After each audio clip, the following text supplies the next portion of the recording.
lucky. I'm thinking maybe I'll get one or two people that call me. Well, that didn't happen. My phone rang off the hook.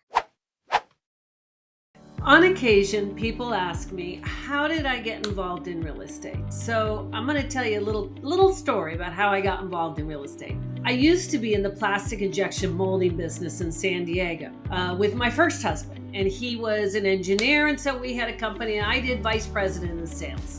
I was the one that would call on those engineers at those engineering companies on Friday at 4 o'clock when they'd be working late, and I'd just pick up the phone and go, because all the secretaries were gone.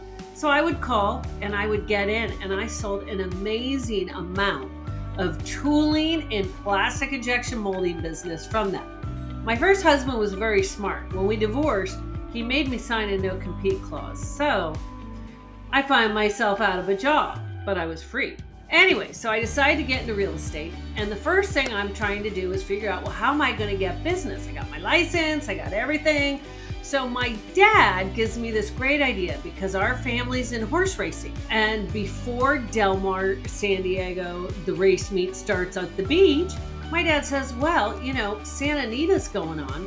Why don't you put an ad in the Santa Anita horse racing forum advertising vacation rentals in Del Mar?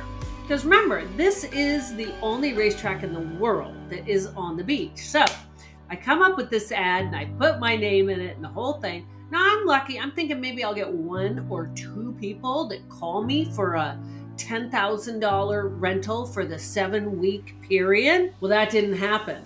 My phone rang off the hook from February through June. I did that particular summer. Now get this, it was amazing. I did over $600,000 in just vacation rentals.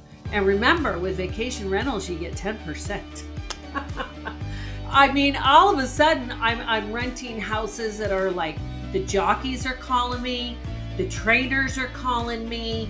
I'd have a trainer call me, and the trainer would say, hey, Shannon, how's your dad? But in the meantime, I've got a client coming from New York. He's bringing a whole slew of horses down. He probably wants something, like 150,000 to 250 oceanfront, the whole thing. I'm working for the jockeys, looking for fun things for them. I'm looking for stuff for the trainers for their, what we call their big whale clients. And then the trainers themselves, and then people who just want to come down to Del Mar for a week and watch the races, on the beach.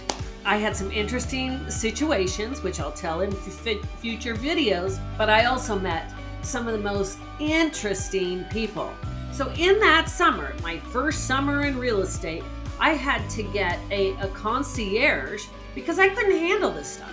I mean, already in July, I'm getting clients calling me that have rented a $150,000 rental that want to know where there's a dinosaur park for their 4-year-old or where the best shopping place is for their wife. It was really a fun summer. I think that was the summer of 2005, and that did propel my whole career. So that's how I got into real estate.